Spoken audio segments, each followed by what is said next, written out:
This is Jarrod Horak, and in this video, I will analyze the Grade 3 $500,000 Honeybee Stakes at Oaklawn on Sunday, February 23rd. This is a Kentucky Oaks 2025 points race, and through the first 19 races on my Road to the Oaks video series, my top choices have 9 wins, 3 runner-up finishes, and a show finish. 2 of my top choices have scratched out of this series, so I'm officially 9 for 17 on the Road to the Oaks. And I did post my latest Kentucky Oaks report earlier today at the runawayhorse.com on my Kentucky Oaks page. And my weekly Oaks reports include points race recaps, updated point standings, and my top 5 Oaks contenders. And you can read that report at the runawayhorse.com on my Kentucky Oaks page, and in the description in this video below, I'll provide a link to that report. And I did post my Cincinnati Trophy, John Battaglia Memorial, and Rebel Stakes videos on my channel earlier this week as part of my Road to the Derby and Oaks video series. You can watch those now if you're interested. And Rebel Stakes Day at Oaklawn has been moved from Saturday, February 22nd to Sunday, February 23rd. And I am still offering a full card for that program. You can go to the runawayhorse.com for more details on my sales page if you're interested in my full card analysis for Rebel Stakes Day. And I also do full cards at Santa Anita Park each day. And the early weather forecast for Sunday at Oaklawn calls for sunny skies with a high temperature of 54. And now we're going to meet the field for the 2025 Honeybee. And then after that, I'm going to give out my contenders from last to first. And this race will be run Sunday, February 23rd, 2025. Oaklawn Race 9, Grade 3, $500,000 Honeybee. 3-year-old fillies, a mile and a 16th on the main track. Scheduled post time for this race, 5:07 p.m. Eastern Time. And breaking from the inside post is number 1, Muhimma at 7 to 5 morning line for trainer Brad Cox. Florin Giroux will ride. She was a perfect 3 for 3 last year. Necessities number 2 at 20 to 1 for trainer Norm Cassie. And last time out, she broke her maiden at Oaklawn in a dirt route on January 26th. Jenkin is number 3 at 20 to 1. And this one exits back-to-back dirt route wins at Oaklawn, including a victory in the Year's End Stakes in the Mud on December 29th. Classic Appeal is number 4 at 50 to 1 morning line. Umberto Rispoli is going to ride this one for trainer Bob Hess Jr., and she broke her maiden in an all-weather route at Turfway last time. Quickick, making her first start of the year for trainer Tom Amos. Dylan Davis is aboard this one, and he rode her in all 4 of her starts last year, and she hit the board in the Alcibiades and the Breeders' Cup Juvenile Fillies, both Grade 1 races. Take Charge Milady, 9 to 2 morning line. Kenny McPeak, Julian Leparoux. She exits back-to-back victories, including a win in the Martha Washington Stakes, a Kentucky Oaks points race at Oaklawn on January 25th, and she was my top choice that day. Number 7, Gunite Max at 30 to 1 morning line. This one exits a victory at 6 furlongs at Oaklawn, battling on the pace. She'll probably be a pace factor in here. Number 8, Going Steady for trainer D. Wayne Lucas. This is a daughter of Constitution, and she won a maiden race last time at Oaklawn at 6 furlongs, rallying from off the pace. She was the favorite. She added Lasix. Lasix is not permitted in this event. Number 9 in here is Look Forward for trainer Michael McCarthy. This is a daughter of Bolt Duro. Her regular rider, Mario Gutierrez, stays aboard. She ran well in all 3 starts in California, 2 wins and a runner-up finish. Number 10 is Flashware, and this filly is 50 to 1. And she, last time out, was in an allowance race at Oaklawn on January 31st. She was 11 to 1. She finished 6th in a 10-horse field. Number 11, Anonima for trainer Kenny McPeak. Brian Hernandez Jr. is aboard this filly, and she's won her last 2 starts around 2 turns on dirt at Oaklawn and Fairgrounds. Number 12, Quietside. 8 to 1 morning line. Jose Ortiz will ride for trainer John Ortiz. And in her last 4 starts, she hit the board in stakes races. Finally, number 13, 5G. Irad Ortiz Jr. is aboard for trainer George Weaver, and she exits an easy win in the Cash Run Stakes. That race was a 1-turn mile at Gulfstream Park on January 1st. Now we're going to go last to first in this event, and the horse that I picked to finish 13th and last is number 10, Flashware, 50 to 1 morning line, and she did finish up the track in the Grade 2 Goldenrod Stakes, and she was 50 to 1 that day. That was in November, and then last time, January 31st, dirt sprint at Oaklawn, she was 6th in a 10-horse field. Now her numbers, speed ratings, a little bit light in here. I think that she's going to be up against it. The horse that I picked to finish 12th is number 4, Classic Appeal, the other 50 to 1 shot in this race. And she did set the pace and graduate last time out, and she won that race by a neck. That was an all-weather route at Turfway. That was her second career start. And now Bob Hess Jr. is her new trainer.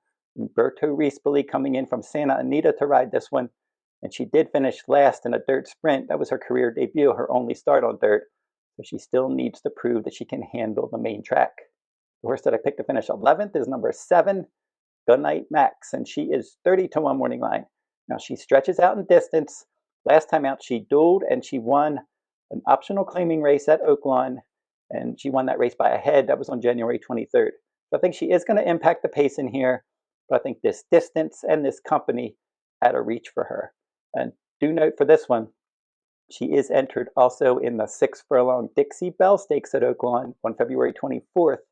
She's 6-1 on the morning line in that race, as opposed to 30-1 in this race. We'll have to see which direction they go with her. The horse that I picked to finish 10th is number 8, Going Steady, and she is 30-1, and she turned back and she broke her maiden in her 7th career start. That was a 6 furlong maiden special weight sprint at Oaklawn on January 18th. So now she's going to stretch back out. She does lose Lasix in here, and she's going to have to run faster. The horse that I picked to finish 9th is number 2, Necessity, and she is 20-1 morning line. And she finished 3rd in her first 2 turf route attempts. And she moved to dirt. She finished 4th in a 10-horse field in the mud at Oaklawn on December 29th. And then she added Lasix, and she broke her maiden by 3 3/4 lengths when she was the favorite on January 26th. But she is getting faster for trainer Norm Cassie, and he has good stats with his 3rd after a layoff runners and with his recent graduates trying winners for the first time. But with losing Lasix in here, stepping up in company, she's probably going to be up against it a bit. The horse that I picked to finish 8th is number 3, Jenkin, and this one is 20-1 morning line. And this one did win back-to-back 1-mile races at Oaklawn, and then she did earn better speed ratings in those races as well. And she does figure to stalk the pace in here, but I think she's going to have to elevate her game to threaten the top contenders in this race. The horse that I picked to finish 7th is number 13, 5G. This one is 4-1 morning line, and she did win a New York bred turf route in her 2nd career start. And then she was 2nd in the Teppan Stakes at 1 mile on turf in November. And then she moved back to the main track, and she won by 9 lengths in the Cash Run Stakes at Gulfstream on January 1st. As I said, that was a 1-turn mile event there. The runner-up from that race was Paradise City, and that one did come back and won easily in an optional claiming dirt route at Gulfstream on January 30th. So she is going to reunite with the rider that rode her in the Teppan Stakes, Irad Ortiz Jr., and I think that she's probably going to try to get forwardly placed from the outside post, but she really didn't get any luck at the draw, drawing way out there. The horse that I picked to finish 6th is number 12, Quietside, and she is 8-1, and she's 1 for 5, and she hit the board in her last 4 starts. So she broke her maiden, and then after that, in her career debut, she hit the board in 4 stakes races. And that was an easy win in her first start. And then in her last 4 stakes starts, she ran well without winning, and she doesn't really seem to be getting much faster. She did have a bullet work for this at Fairgrounds on February 16th. I think she's going to have a wide stalking trip under Jose Ortiz. And the horse that I picked to finish 5th is number 11, Anonima, and she is 15-1 morning line, and she scratched out of the Rachel Alexandra Stakes last Saturday at Fairgrounds, so she's going to go here instead. And she improved her speed ratings in all 4 starts for her trainer, Kenny McPeak. She did defeat her stablemate, Take Charge Milady, in a maiden special weight dirt route at Oaklawn on December 20th. And then Take Charge Milady's won her last 2 starts, including the Martha Washington Stakes on January 25th. And this filly defeated the horse to finish 3rd in the Untappable Stakes. That was California Sunset, and that was an optional claiming dirt route at Oaklawn on January 19th, and she did have Lasix there. And then California Sunset came back, and she finished a close 2nd in an allowance dirt route at Fairgrounds on February 15th. So she's been facing some decent horses. She does lose Lasix. I think she's going to be chasing the pace. Ryan Hernandez Jr. from an outer post. I think she can run okay in here. I just think she's probably a cut below the top contenders.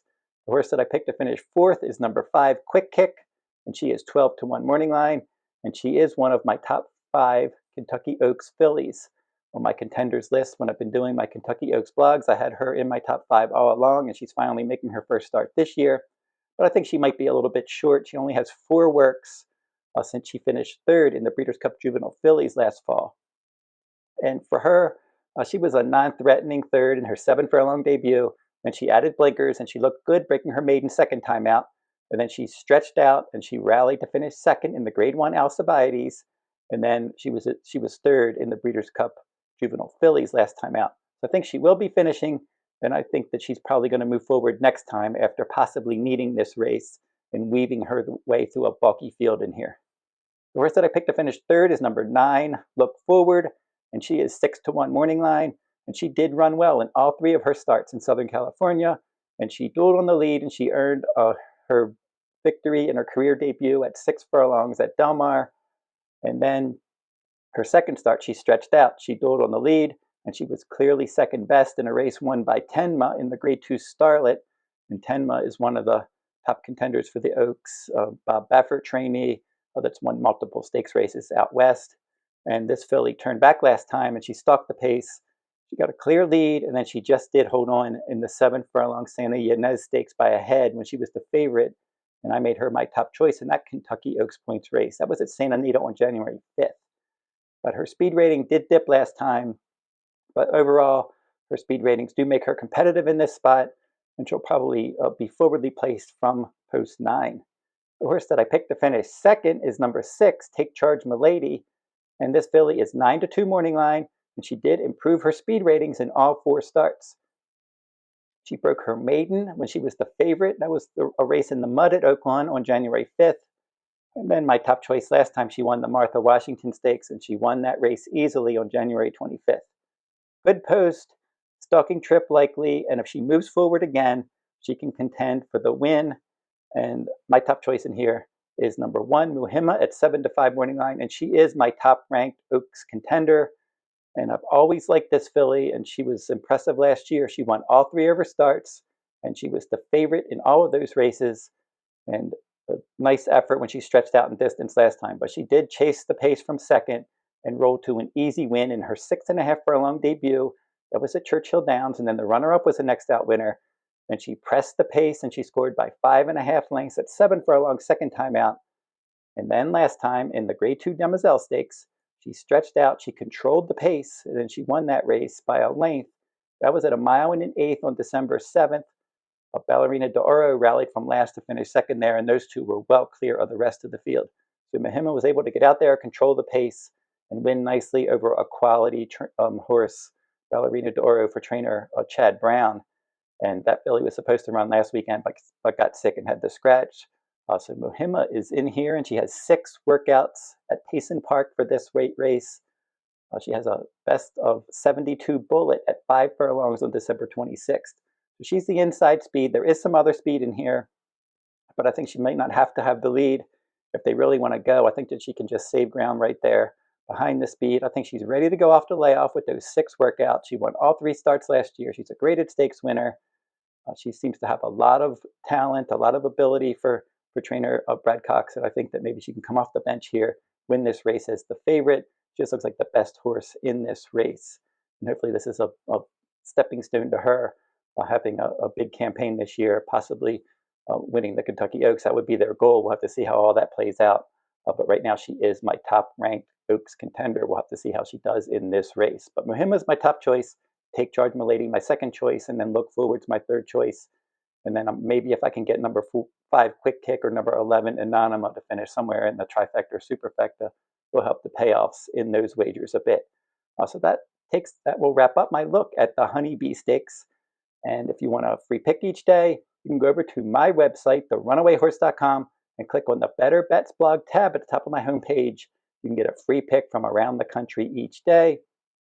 And don't forget to like, comment, and share these videos if you like them. Subscribe to my YouTube channel as well. It's free to subscribe. And until I see you next time, good luck at the races.